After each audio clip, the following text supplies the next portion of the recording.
Bismillah. Assalamualaikum warahmatullahi wabarakatuh. Perkenalkan, nama saya Bagus Kusuma dengan NIM 2320114. Pada kesempatan hari ini, saya akan mempresentasikan untuk pemenuhan tugas sistem operasi dengan judul penjadwalan priority scheduling. Kita masuk materinya terkait priority scheduling.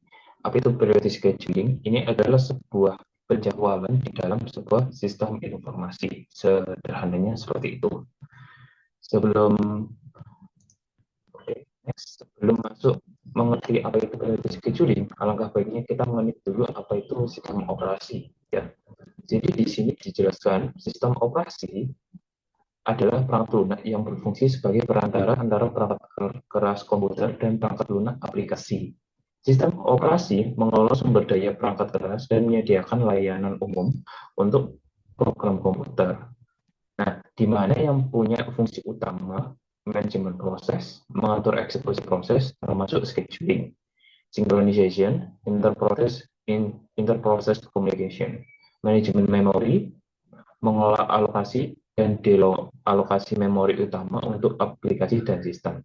Manajemen penyimpanan, mengelola penyimpanan data di disk dan menyediakan antarmuka file.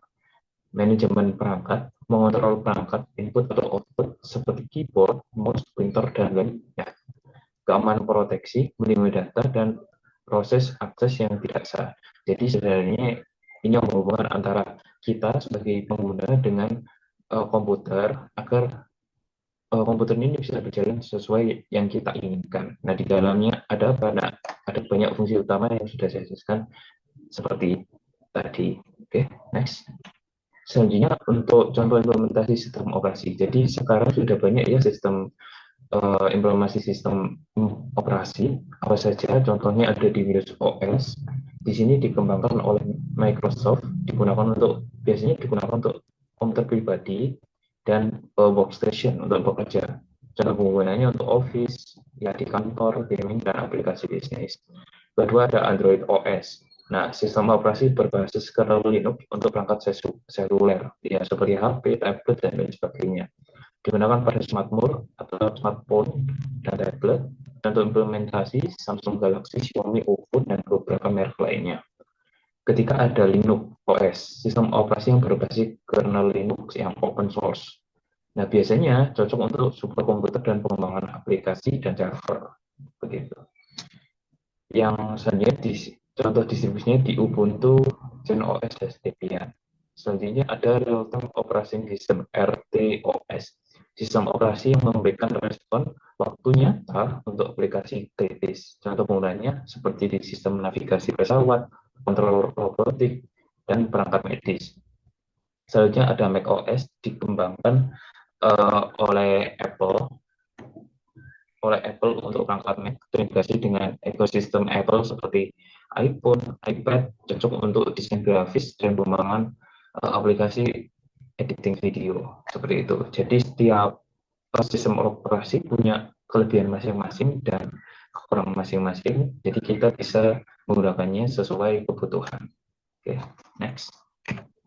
Selanjutnya kita harus mengenal dulu secara penjadwalan sistem operasi. Jadi kita saat membahas sistem operasi di dalamnya itu ada yang namanya scheduling atau penjadwalan. Nah, kita bahas dulu untuk sejarahnya.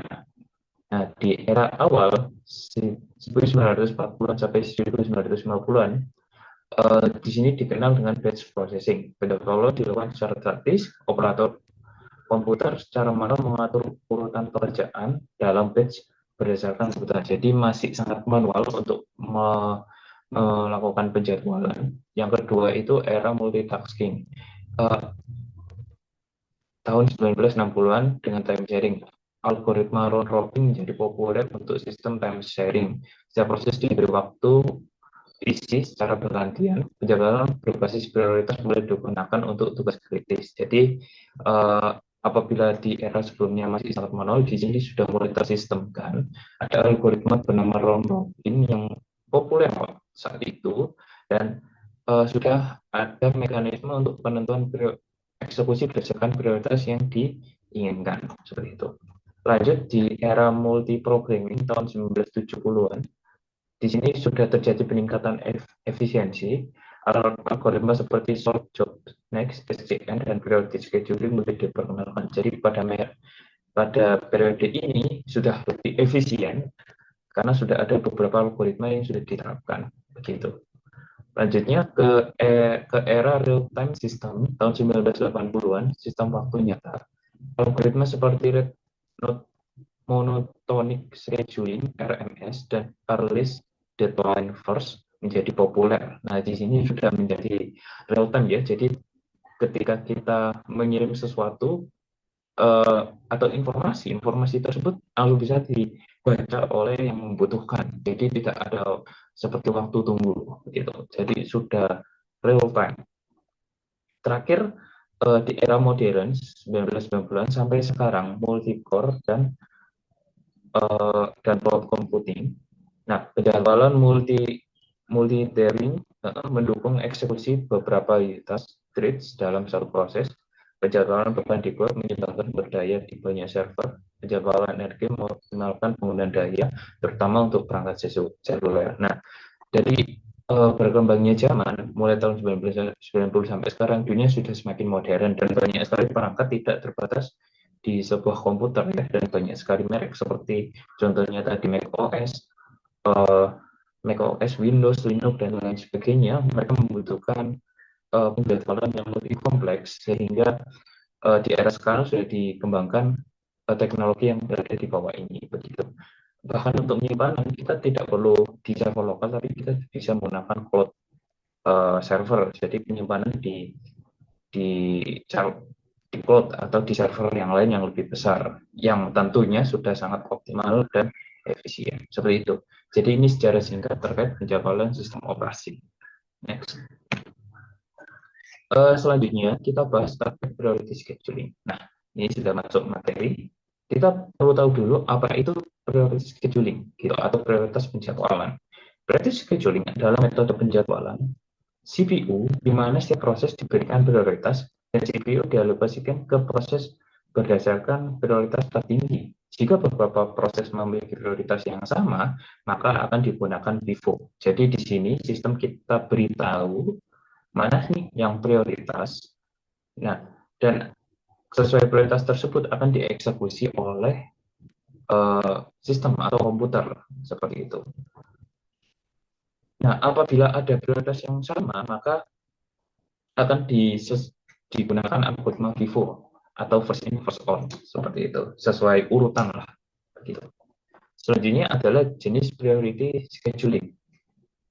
Nah, di sini ada dua, yaitu prioritas statis dan prioritas dinamis. Prioritas statis, prioritas yang tidak berubah-ubah, jadi sifatnya tetap.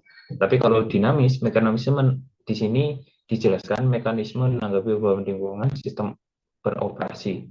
Prioritas awal yang diberikan ke proses mungkin hanya berumur pendek setelah disesuaikan dengan nilai yang lebih tepat sesuai lingkungan. Jadi antara kedua ini, prioritas dinamis di sini bisa berubah-ubah status prioritasnya. Kenapa? Karena menyesuaikan dengan keadaan lingkungan. Lingkungan di sini apa? Apa yang akan dieksekusi? Bagaimana keadaan komputer saat itu? Nah, seperti itu. Jadi mungkin sudah ada penjadwalan A, tetapi ada penjadwalan B yang lebih prioritas, maka B didahulukan daripada A, seperti itu. Nah, seperti itu. Oke, next. Selanjutnya kita akan membahas contoh soal terkait bagaimana implementasi priority scheduling yang tadi sudah saya jelaskan dasar teorinya. Nah, contohnya seperti ini. Contoh soal priority scheduling. Terdapat 5 proses, P1, P2, P3, P4, dan P5. Dengan CPU burst dan prioritas yang sudah ditentukan sesuai tabel di bawah ini. Pertanyaannya, cari waiting time masing-masing proses, cari total waiting time, dan cari rata-rata waiting time-nya. Seperti itu. Nah, di sini sudah ada ya prosesnya P1, P2, dan seterusnya, plus time-nya, dan prioritasnya. Jadi di sini untuk prioritas time dan prioritasnya sudah ditentukan ya oleh membuat soalnya begitu. Jadi nanti kita tinggal cari aja waiting time-nya seperti itu. Bagaimana caranya? Oke, next. Nah, kita akan bahas penyelesaiannya. Penyelesaian satu. Jadi ada beberapa step yang harus kita gunakan. Pertama dengan Gantt chart. Nah, kita contoh soalnya seperti tadi ya, sama persis. Pertama, membuat Gantt chart sesuai urutan prioritas. Gantt chart adalah yang seperti ini. Abaikan dulu yang di bawah. Jadi mulai P2, P5, P1, P3, dan P4 ini dibuat seperti ini. Sesuaikan dengan urutan prioritas yang ada di sini. Nah, P2 nomor 1, P5, P5 dia prioritas nomor 2, maka nomor 2. Selanjutnya P1 karena dia prioritas nomor 3, P3 karena dia prioritas nomor 4, dan P4 karena dia prioritas kelima atau yang terakhir, seperti itu. Nah, di sini dimulai dari angka 0 dan kita ambil burst time-nya. Jadi 0 ditambah burst time-nya P2 berapa? 10, maka 0 ditambah 10 adalah 10. Terus 10 ditambah P5, burst time-nya adalah 1, adalah 11. 11 ditambah burst time P1 adalah 13. Mohon maaf, adalah 2, maka hasilnya adalah 13. Selanjutnya, burst time P3 adalah 1, ditambah 13 nilainya tadi adalah 14. Selanjutnya, burst time P4 adalah 5, ditambah dengan nilai sebelumnya adalah 14, ditambah 5 adalah 19. Jadi kurang lebih gadgetnya sesuai ini. Melakukan kalkulasi dengan nilai mengambil burst time ditambah nilai kalkulasi sebelumnya per proses. Nah, seperti itu tadi yang saya jelaskan. Jadi cukup mudah ya teman-teman prosesnya. Kita urutkan dulu sesuai prioritas, selanjutnya kita lakukan kalkulasi burst time dengan nilai sebelumnya. Seperti itu sederhananya. Setelah kita selesai, kita lanjut ke mapping priority time-nya. Mapping waiting time dengan mengambil hasil genjat proses sebelumnya. Nah, di sini kita sudah buat ya genjatnya sama seperti tadi, tinggal kita mapping aja waiting time-nya. Tapi yang diambil adalah nilai sebelumnya. Contoh, di sini P2 kita ambil nilai 0, bukan angka 10, seperti itu. Jadi waiting time-nya adalah 0 gitu. P5 kita ambil yang 10 gitu. P5 kita ambil nilai 10, nilai sebelumnya. Nah, jadi 10. P1 juga sama, ambil nilai 11. P3 kita ambil 13. Nah, P4 kita ambil 14. Seperti itu. Kedua, jumlah untuk mencari total waiting time. Jadi ini 11, 0, 13, 14, 10. Silakan dijumlah. Nah, totalnya adalah 48. Ketiga adalah mencari jumlah lalu dibagi sebanyak jumlah proses untuk mencari average waiting time. Jadi untuk mencari rata-ratanya tinggal 48 ini dibagi jumlah proses yang ada di sini, yang ini totalnya ada 5. Jadi 48 dibagi 5 adalah 9,6. Seperti itu. Jadi kita sudah menyelesaikan masalah untuk mencari waiting time-nya, sudah ketemu seperti ini dengan bantuan Gantt chart. Yang kedua adalah dengan yang kedua kita mencari total waiting time-nya ya. Pertama adalah 48 dari wait time ditambah semuanya. Dan terakhir adalah average wait time dengan cara total wait time dibagi jumlah proses yang ada di sini, ketemu 9,6. Kurang lebih seperti itu untuk penyelesaian dari contoh kasus atau contoh soal tadi. Begitu. Lanjut, kita berada ke kesimpulan. Kesimpulan, berarti schedule adalah algoritma yang bermanfaat untuk skenario di mana tugas-tugas memiliki tingkat kepentingan yang berbeda, namun diperlukan pengelolaan yang baik untuk menghindari masalah seperti starvation dan memastikan eksekusi proses secara adil.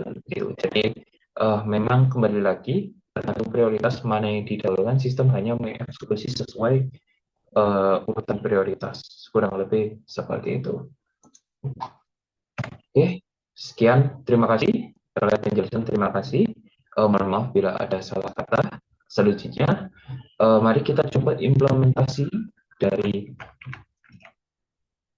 contoh soal di sini. Kita tuangkan dalam bentuk program. Nah, program di sini saya akan menggunakan Google Spreadsheet ya. Nah, karena saya terbiasa di aplikasi tersebut seperti itu. Oke. Oke, teman-teman, saya sudah kembali. Jadi kali ini saya akan membuat ya aplikasi untuk menghitung priority scheduling-nya untuk mencari wait time. Setelah itu waiting total waiting time-nya dan average waiting time-nya, seperti itu, dengan aplikasi bantuan Google Doc atau Google Spreadsheet ya, seperti itu. Oke, pertama kita bikin soalnya dulu ya, seperti contoh yang ada di sini. Jadi kurang lebih seperti ini ya, ada proses, pesan, dan prioritas. Saya samakan dulu. Oke, kita buat dulu di sini proses.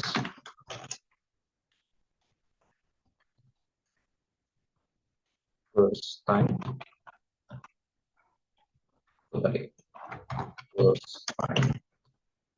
Selanjutnya adalah prioritas. Nah, seperti ini. Kita lengkapi juga untuk waiting time-nya. Wait time. Nah, kurang lebih seperti ini. Selanjutnya saya mau bikin wait time, total wait time, tapi tidak di bawahnya ya.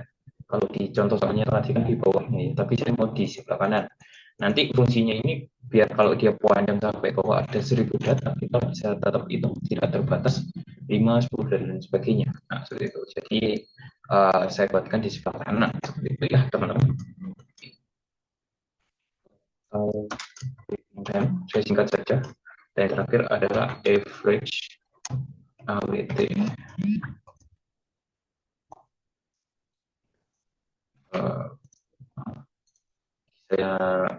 Selanjutnya kita masukkan prosesnya P1 gitu ya, P1, P2, P3, P5. Nah, time-nya adalah 2, 10, selanjutnya 1, selanjutnya 5, selanjutnya 1. Oke. Prioritasnya urutannya 3, 1, 4, 5, 2. Nah, ini ya teman-teman ya. Saya percantik dulu, mohon ditunggu.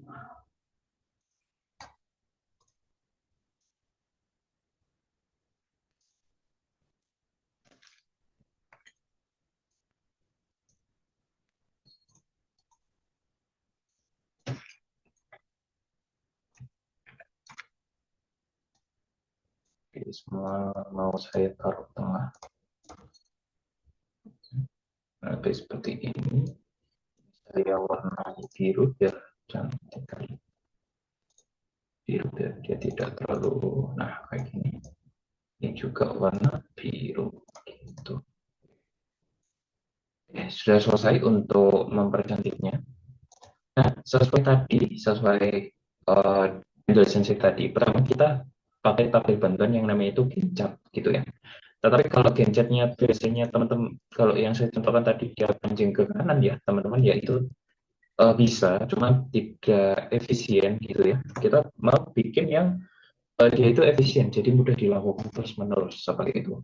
Nah, di sini saya akan menggunakan fungsi di Google Spreadsheet, namanya itu adalah query gitu ya. Apa itu query? Sebuah pernyataan. Jadi kita mau nyelek, mau menampilkan apa dari kolom mana, berdasarkan apa, digrupkan berdasarkan apa, diurutkan berdasarkan apa, berapa banyak yang ditampilkan. Nah, kurang lebih seperti itu ya. Nah, bagi teman-teman yang bingung mungkin bisa diikuti saja seperti itu.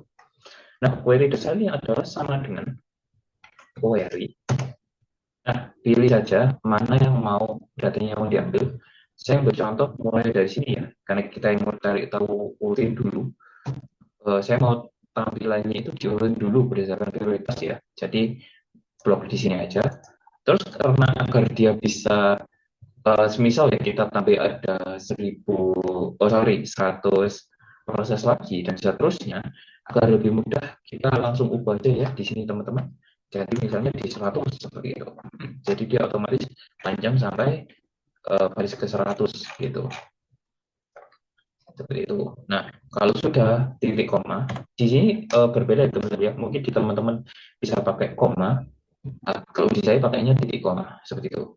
Langsung kita masukkan ketik-ketik dulu. Nah, seperti ini. Masukkan kata kunci select. Nah, kecil-kecil sama saja ya teman-teman. Tapi karena saya suka standarisasi, saya pakai select seperti ini. Nah, yang mau diselect apa gitu. Misal yang mau diselect spesifik adalah kolom D, bisa langsung ketik aja D gitu ya. Jadi dia berdasarkan kolomnya di sini ya, A, B, C, D. Kalau saya pilih D ya nanti tampilnya D. Ketika di enter, maka akan tampil seperti ini. Begitu. Nah, gitu ya teman-teman ya. Jadi dia semacam menduplikasi gitu. Oh, maaf ini posisinya saya ubah. Nah, kalau misalnya mau ubah yang di copy adalah query-nya ya. Jangan nilai bawahnya seperti itu. Nah, seperti ini. Nah, kalau misal saya mau nampilin cuma tanpa harus apa namanya nulis salah satu B, C, D dan seterusnya, bisa menggunakan bintang seperti ini. Nah, seperti ini dia sudah otomatis seperti itu. Nah, sudah. Nah, selanjutnya ini kan masih sama persis seperti yang di contoh khusus sebelah. Gimana caranya agar dia ulang ya dengan query ini gampang. Kita tinggal tambahkan aja di query select di sini. Ya setelah select kita tambahin order by ini. Order by apa? Prioritas kolom apa? D gitu. Berarti tinggal tulis D ini. Nah, berapa ini? Ada error. Order by D.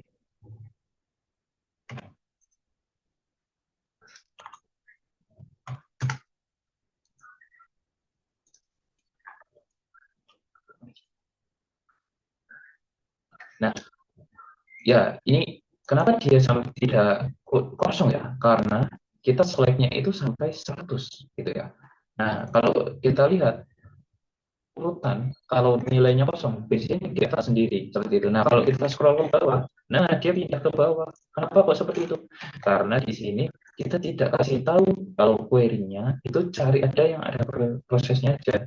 Nah, gimana caranya? Tinggal kita tambahkan where ini, tambahkan where kita ambil parameter aja ya B, misalnya yang prosesnya yang ada gitu, maksudnya tidak ada tulisan P berapa dan seterusnya seperti itu, maka kita tulis B tidak sama dengan cara tanda seru sama dengan ketik, artinya kita tidak cari yang kosong. Coba kira enter, nah akhirnya dia pindah ke atas seperti itu ya teman-teman. Nah dia sudah urut ya sesuai prioritas. Misal ya ini teman-teman di contoh kasus saja. Urutannya itu dipindah ternyata dari 5 ke 1 juga gitu ya.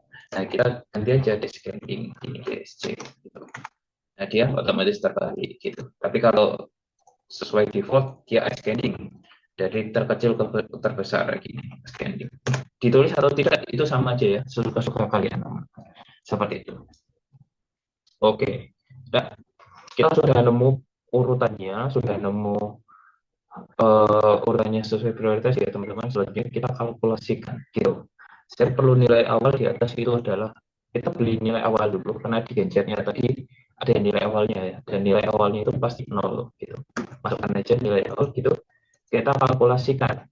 Berarti kan rumusnya tadi nilai sebelumnya ditambah burstnya gitu. Maka yang kita masukkan di sini rumusnya adalah sama dengan 0 atau M2 ya M2 ditambah K3 gitu. Nah, sudah nih ketemu nilainya 10. Nah, untuk yang lain gimana? Apakah kita perlu manual? Tidak perlu, teman-teman. Kita di sini ada semacam lingkaran kecil ya di pojok ini. Tinggal kita tarik sampai bawah gini ya. Nah, dia akan ketemu terus gitu. Seperti itu. Kenapa kalau saya tarik terus sampai bawah? Karena ini buat karena tadi kita untuk banyak ya, ini kita persiapkan untuk banyak, mungkin ada B6 dan seterusnya gitu ya. Nggak apa-apa, kita tarik aja sampai bawah seperti itu. Nah, ini sudah ketemu untuk kecapnya ya teman-teman ya, kecapnya. Abaikan aja untuk yang di sebelahnya, nggak aja tidak ada gitu ya. Nah, selanjutnya untuk mencari wait time, maka nilai untuk mencari wait time caranya adalah mengambil nilai sebelumnya untuk P2 gitu dan seterusnya. Seperti itu aja teman-teman. Maka di sini kita pakai rumus lagi sama dengan P2 ini M2 gitu aja. Nah, ini oleh sistem sudah disuggest ya. Nah, bisa kita centang saja seperti itu. Nah, dia zigzag ya. Jadi P2 ambil nilai 0, P5 ambil 10, P1 ambil 11 dan seterusnya. Seperti itu, teman-teman. Oke, clear ya. Nah, selanjutnya gimana lagi caranya kita untuk mapping ke waiting time? Kita gunakan rumus lagi, teman-teman. Rumusnya namanya adalah VLOOKUP gitu. Kita kembali lagi ke tabelnya. Kita ketik sama dengan VLOOKUP. Nah, ini sudah disuggest oleh uh, Google Spreadsheet ya. Kita klik tab untuk melihat. Nah, di pertama apa yang mau diambil gitu, P1 gitu. Nah, sudah titik koma. Dari rentang mana? Nah, rentang mana ada yang di sini, teman-teman. Kita blok aja ini sampai 100 ya. Karena tadi query juga sampai 100. Terus setelah itu kita lock dengan F4 gitu ya. Apa tujuannya nge-lock ketika F4? Nah, ini mungkin nanti saya jelaskan next setelah ini gitu. Titik koma lagi. Terus dari rentang ini yaitu kolom berapa? Nah, karena kita mau ambil yang kolom sini ya, berarti kita hitung 1, 2, 3, 4, 5. Oh, dia nomor ke 5. Gitu. Kalau misal teman-teman mau ambil 4, ya tulis 4 aja, berarti ambil yang kolom ini, dan seterusnya. Gitu. Terakhir kita kasih parameter false. Gitu. Ketik aja false. Gitu. Nah, kalau sudah, kasih itu kurang atau langsung enter juga sama aja. Gitu. Nah, dia sudah ketemu dan oleh program dia disuggest, tapi saya tidak langsung gitu ya. Nah, sebenarnya kita bisa tarik seperti ini. Nah, nanti teman-teman akan memahami kalau dilihat ya antara yang nilai 11 sama 0, B3 dan B4 ini berubah ya. Berubah mengikuti mana yang kita tarik. Gitu kan ya. Sementara yang ada kata dolarnya di sini ya dengan icon dolar maksud saya, dia itu tidak berubah, artinya kita kunci. Nah, jadi gitu. Jadi di apa namanya Google Spreadsheet kita dibeli sebuah pengunci apabila kita tarik itu nilainya tidak berubah. Nah, seperti itu. Nah, ketemu kurang lebih seperti ini. Nah, ini kita bisa tarik terus ya sampai ke bawah teman-teman mungkin sampai 100 ya. Karena tadi kita sampai 100 juga. Itu. Ini saya lengkapi juga. Nah, seperti ini. Nah, selanjutnya tinggal kita sama dengan saham. Sama dengan saham, ini C3 sampai 100. Nah, di sini ada error. Nah, berarti kita bisa tambahi ya teman-teman ya. Di sini kita perbaiki agar tidak error. Misal dia tidak ada nama prosesnya, maka waiting time-nya kita isi apa namanya 0 gitu ya. Maka kita tinggal tambahin aja di sini if tambahin aja. Saya backup dulu untuk ini ya teman-teman. Dulu saya taruh di backup biar dia tidak hilang gitu ya. Nah, ini sudah disuggest. Jika kolom B atau proses tidak sama dengan ya, tidak sama dengan petik-petik atau artinya kosong. Nah, seperti ini, maka masukkan VLOOKUP tadi. Jika tidak, maka 0 gitu. Kita coba. Oh, ternyata dia error gitu. Error mulai formula. Coba juga.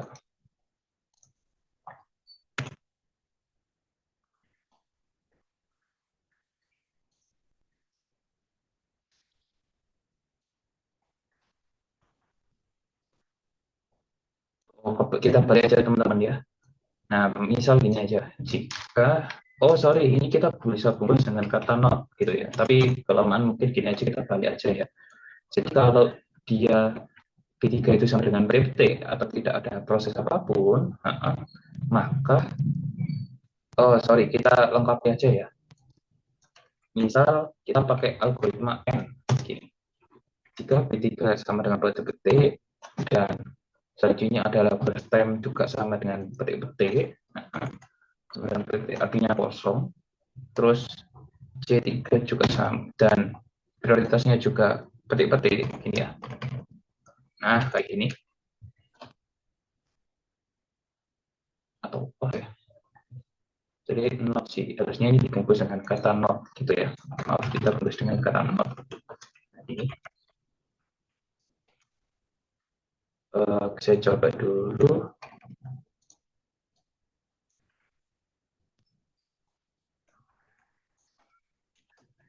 Tiga. Nah, lihat seperti ini. Kalau misalnya 0 ya, saya coba tarik dulu. Nah, ini sudah benar ya teman-teman. Nah kita contoh implementasi dulu ya. Misal di sini saya masukkan P6 gitu ya. Nah, dia tetap 0. Di sini tetap 0. Nah, ini kita tambahkan juga ya. Ini tidak sama dengan 0 di query. Saya perbaiki dulu teman-teman, kita nambah perintilan sedikit gitu ya. C tidak sama dengan 0. D tidak sama dengan, bukan tidak sama dengan 0 ya, tidak sama dengan titik-titik. Nah, gini, oh dia masih ada error. Oh, ini tidak sama dengan ini, kebanyakan ini sama dengan ini. Oke, 0, query selesai.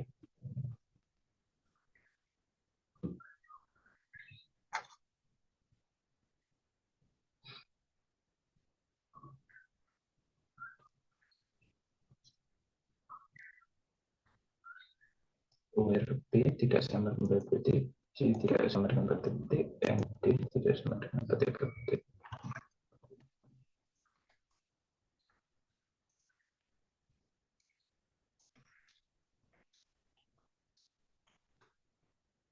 Ya mungkin nanti aja ya dari teman-teman gitu ya. Tidak apa lagi chat kita apa namanya? Tidak apa-apa lagi chat itu tidak apa-apa kalau kita orientasinya di apa namanya akhir aja ya di sini gitu. Nah, kita kembali lagi, misal 6 ini baru kita isi. Nah, ini harusnya tetap 0 gitu. Misalnya kita isi lagi, ini time-nya 5, dan waiting prioritasnya misalnya nomor 6 gitu ya, teman-teman. Nah, ini baru gitu, seharusnya seperti itu. Berarti ini sudah betul gitu ya, teman-teman. Oke, kita hapus dulu. Kita drag semua sampai 100 ini. Nah, sudah penuh. Semuanya 0 ya, teman-teman. Ini kok masih error, mungkin ada kurang tempatnya ya. Kita coba, oh ini kepanjangan, jangan seperti ini ya teman-teman ya, tapi mulai E ini harusnya E3 sampai E100. Nah, ketemu seperti ini, cancel. Nah, seperti ini. Nah, kalau cari average gimana caranya? Kita bisa menggunakan count ya teman-teman. Dari sum ini dibagi count, tapi ada yang lebih gampang lagi, yaitu sama dengan average gitu ya. Average. Nah, ini tinggal kita buka aja E sampai E100, enter, dan nah ketemulah kurang lebih seperti ini. Tapi kita harus tambahin dulu gimana caranya dia tidak mendeteksi yang 0. Nah, kita bisa menggunakan average pakai S ya. Average if gitu. Atau yang ada S-nya juga sama. Kalau yang if ini cuma satu kriteria, kalau ini banyak kriteria gitu. Nah, kita coba tambahkan yang banyak kriteria aja ya teman-teman. Gini, average if. Nah, yang apa yang dilakukan blok dulu ininya, kita pakai ini, kita saya ubah. Jadi teman-teman, selanjutnya kita cari sesuai logika tadi yang ada di sini gitu. Nah, ini misalnya P ini sampai 1000 sampai 100, maaf. Itu di not, kita fokus kata not seharusnya ya. Not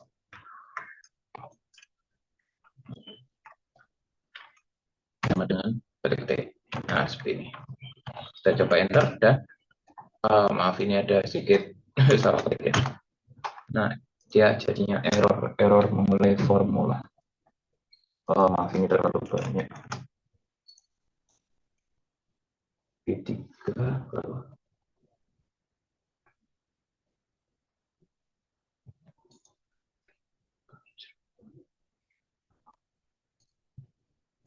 kita gini.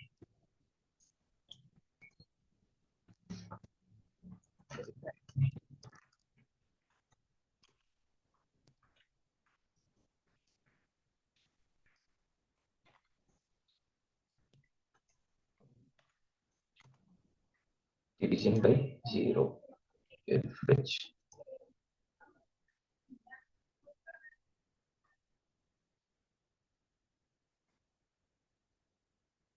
Oh, ini kurang satu sih. Division by 0. Oke, karena saya juga bingung, mungkin saya izin sebentar ya teman-teman untuk mencari. Saya akan kembali sebentar lagi. Oke, teman-teman, maaf ya, saya baru kembali. Jadi kalau tadi errornya seperti ini ya teman-teman ya. kita ke sini aja, kita berbagi menjadi D3. Kita ambil aja nomor D3 ya, prioritasnya kan tidak boleh ada yang 0 ya. Jadi kita ambil aja seperti itu, kita tulis lebih dari sama dengan 0 gitu. Nah, seperti ini. Nah, otomatis dia sudah menentukan. Begitu ya, teman-teman ya, gampangannya. Oke, jadi seperti ini untuk cara ya, kita bagaimana membuat programnya agar program di Google Spreadsheet agar lebih gampang gitu ya, teman-teman. Nah, selanjutnya, misal kita mau ubah variabel-variabel ini ya, misalnya kita tambah menjadi P6 gitu ya teman-teman ya.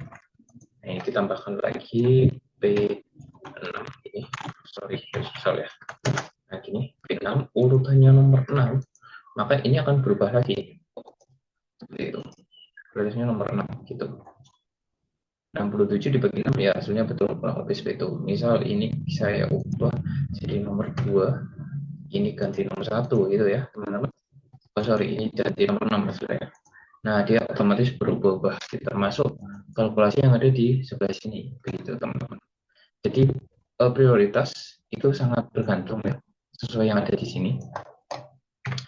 Apabila kita hapus, maka dia menurut sesuai FIFO ya teman-teman. Kita tambah aja biar sesuai yang ada di sini. Berarti koma D ascending ASC ini ya. Harus salah. Harus D besar. Oke, penuh.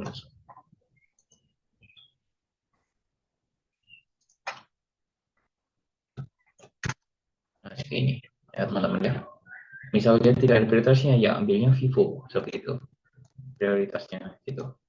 Tapi karena di sini deteksinya dia apa namanya tidak boleh 00 gitu ya. Maka misalnya kita isi satu saja sama itu ya teman-teman, satu semua. Nah dia ketemunya seperti ini sesuai urutan prioritas yang ada di sini begitu. Karena prioritasnya semua sama, maka Vivo gitu sesuai Vivo yang ada di sini. Saya instruksikan Vivo itu sesuai urutan prosesnya ya teman-teman. Jadi di sini sesuai rumus tadi gain chartnya, berarti nilai sebelumnya adalah 2, ini adalah first time. Sekali saya tambahkan ini biar teman-teman bisa mudah ya mempermudah. Nah ini first time-nya pertama proses 1, first time-nya 2, prioritas nomor 1, berarti 0 ditambah 2 hasilnya 2, 2 ditambah 10-nya 12, 12 ditambah 1 hasilnya 13, 13 ditambah 5 hasilnya 18, 18 ditambah 1 hasilnya 19, 19 ditambah 1 hasilnya 20, begitu dan seterusnya begitu. Nah, quick time-nya dengan mengambil nilai sebelumnya quick time-nya segini 0, 2 dan seterusnya gitu. Nah, di total semua ketemunya sekian dan di average kurang lebih sekian seperti itu. Maka seperti itu. Nah, kita coba ubah lagi ya teman-teman untuk mengubah prioritasnya. Misalnya ini saya ganti menjadi nomor 2, ini menjadi nomor 3, ini menjadi nomor 4, ini nomor 5, dan terakhir ini nomor 6 gitu ya teman-teman. Nah, ini sudah otomatis ya teman-teman.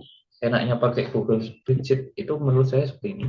Dia kalkulasinya otomatis, tidak seperti di Excel, atau mungkin saya yang kurang ekspor ya teman-teman, maaf. Nah, sudah otomatis gitu. Nah, misal ini mau kita tambah proses sampai 100, karena saya limitnya sampai 100 ya teman-teman, ya bakalan prosesnya sama saja gitu. Tambah satu lagi teman-teman. Ini B7, ini B7, ini nomor 7, kita tambah satu lagi B8 ya. Nah, misal di sini dia nomor 8 juga, maka otomatis terhitung semuanya seperti itu. Oke. First time-nya saya ubah seperti ini. Nah, dia juga ikut berubah WM-nya sama kalkulasinya di sebelah sini. Begitu, teman-teman. Nah, kurang lebih seperti itu ya, teman-teman yang bisa saya sampaikan. Mungkin mohon maaf bila tadi ada sedikit masalah dan penyampaiannya kurang jelas atau mungkin kata saya membingungkan. Mohon maaf, saya juga manusia biasa, masih perlu banyak belajar. Kurang lebihnya mohon maaf, saya akhiri. Terima kasih. Wassalamualaikum warahmatullahi wabarakatuh.